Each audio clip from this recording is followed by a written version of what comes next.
Hello and welcome to another edition of the Coach Hughes Show. It's your weekly inside look at Minot State football. As always, we're joined by head coach Tyler Hughes. Coach, you're coming off a 38-7 loss against a really good Minnesota Duluth team. They received votes last week, receiving votes this week again in the top 25.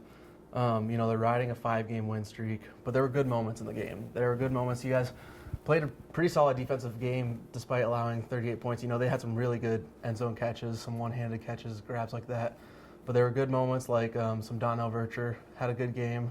Trevin Swenson had a good game again. So there are positives that you can take away from this game. What are some of those positives that you saw on Saturday or saw watching film after the game? Well, you had mentioned some of them. Donnell had a great game. He had delivered a number of big hits and was real active on the field, real competitive the whole game. I thought our defense did some good things in the red zone. There was a couple of possessions where they moved it down there, and we tightened up well, particularly early. They were also in some tough field position situations. Their first possession in the second half, they started on the 35-yard line on our side of the field, and Duluth had gone for it on third, or didn't get the conversion on third down, went for it on fourth down, and we stopped them. And so there was a number of sequences where our defense really played good ball, and we were competitive and made some nice plays on in the back half, and so we just got to build on that. Obviously, they did make some phenomenal catches.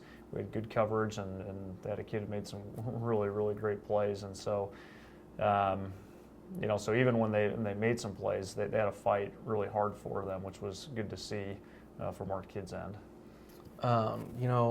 That 4th and 1 play was another play that stood out to us. 4th and 1, go for a 55-yard touchdown run, longest run of the season for you guys. What is that kind of your heavy package with those 3 backs back there? You kind of don't know who's going to get the ball. And was that also, were you guys just trying to get that 1 yard, or did you think that you could kind of turn it outside for a longer gain?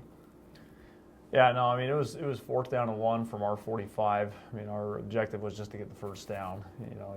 You have to think that way, and then whatever else you get on top of that is obviously a positive. Anytime when you're playing run defense and you commit 11 right on the line of scrimmage, there's a chance if it breaks through that it's a home run because you don't have anybody back there to drag it down. And so our kids executed it really well. They managed the cadence and the snap count well. They got off the ball, and then Jarvis just made a nice cut off the backside and was able to really accelerate for the touchdown. So it was a good positive play for us. You had 9 different receivers catch a pass this week, and it's kind of a running theme that we've said over the weeks here. Week 1 there was only 7 different receivers, but I say only, but that's a big number as well. But every week since then you've had at least 8, and there was a game in there we had 10 different receivers catching the ball.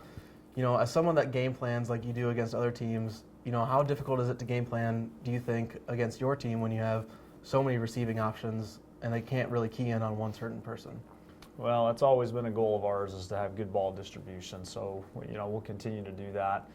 I felt like we had some opportunities that we missed too. I felt like we had some guys that were able to get open down the field. We didn't see them, or for whatever reason just didn't connect with the pass. And so I think we could have done better, and we need to get better at it for sure. We need to provide a little bit of relief for our defense, and especially against a good offense like Duluth had. But that being said, guys are unselfish, which has been nice. That they work within their roles and just take any opportunity that they get. And so the ball distribution has been nice. That's something we want to continue, and I think our guys are bought into that, and so it'll be easy to do as we go forward. Bemidji State, they're finally reached into the top 25 this week after receiving votes after a while. Yeah. And they kind of surprised some teams. They were voted 5th in the conference preseason, but they won that big game against Minnesota State early in the year, kind of surprised some teams there. They were 3-8 just 2 years ago, and you yourself are trying to rebuild this program, and it's not like you have a crystal ball or can see inside their team or anything. But what do you think it is? You've played them over the years. What do you think it is in their team that has allowed them to make these steps from 3-8? Last year they were 7-4. This year they're 5-1 going into this game. What do you think it is that has helped them climb the ladder? Well, I think they've done a good job developing their players. You know, and when I look at their roster and I look at the kids that are on the field for them, you know, most all those kids are products of, you know, a freshman recruiting class. There's not a bunch of transfers or kickbacks. They have a couple, but for the most part, the kids have developed through their program. I think their coaches have done a good job, you know, in their weightlifting programs. I mean, from what I can see, and they obviously know what they're doing on the field, and they're really confident together. So I think it's just a collection of kids that have kind of, you know, gone through the ranks together. There's a number of juniors and seniors on their roster that are playing significant snaps, and so, you know, that's a part of it. Is you have a strong upper class. Of course, I don't know those kids, but I'm just watching them play. You can tell they have good leadership and they're disciplined, and then they're well coached. And so, you know, for us at Minot State, our goal is to continue to build with our young kids and develop them so that, you know, hopefully we can have some success like Bemidji's having this year down the line. And I don't think we're too far off from that. You know, I think that's the way you do it, is you get young kids and you develop them and build them up, and that's what we're trying to do. They've been pretty good on the offensive side of the ball so far this year. I think they're averaging just under 250 yards rushing a game and just over 250 yards passing a game. As far as defense and scouting that, you know, what are the keys to, you know, a good defensive performance against this team? Is it communication? You know, a lot of times it's kind of communicating between DBs, linebackers, and the D line, or is it, you know, just everybody has to play? Well, you know, when you go through the course of a season, a lot of times you see a certain team on film. You know, maybe they play the team that you're playing that week, and we've had the opportunity to see Bemidji State a couple of different times this season already, and, you know, offensively they played really, really confident. You can see that in the way that the kids execute their schemes. They believe in themselves. They believe in what's being called. And so that's really shown up. So I think to counteract that, you have to really be as physical as possible early on, and just make sure that the other team knows that they're going to have to fight for every yard that they can get. But again, that being said, I mean, they're well coached, and they've got some good playmakers, and the kids really play hard. So it's going to be a challenge to slow those guys down. You know, we'll continue to develop our game plan and see what we can do to slow that offensive unit down. But you know, I think our defense is a solid group too. I think we've got some good, tough players and guys that are also disciplined and also compete really hard. So it'll be a great test for them. They've faced a lot of good offenses already to this point in the season, and this is certainly one of the best ones that we'll see. And so we'll need to be ready for it. We're officially over the halfway point in this season. You know, it's an 11-game season. You've played 6 already. You have five left to play, kind of on that downward slope right now. But there's still a lot of the season left to play. But that being said, you know, what are a couple positives that you've seen so far this season that have really stood out to you, whether it's in a game, at practice, you know, in meetings? And then what are also a couple things that, you know, your team still needs to work on and still improve on? Well, I think for positives, you know, one of the things that I've enjoyed being around these guys each week is they're a good coachable group. So they've gotten better.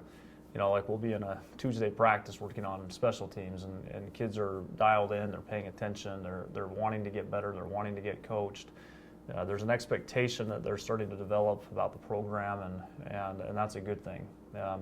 So that's been nice. I think some other things that have stood out is we've had good leaders continue to rise up within the program. You know, I think of Chris Carnes, who's an offensive tackle for us. I mean, he's really taken on a leadership role more and more.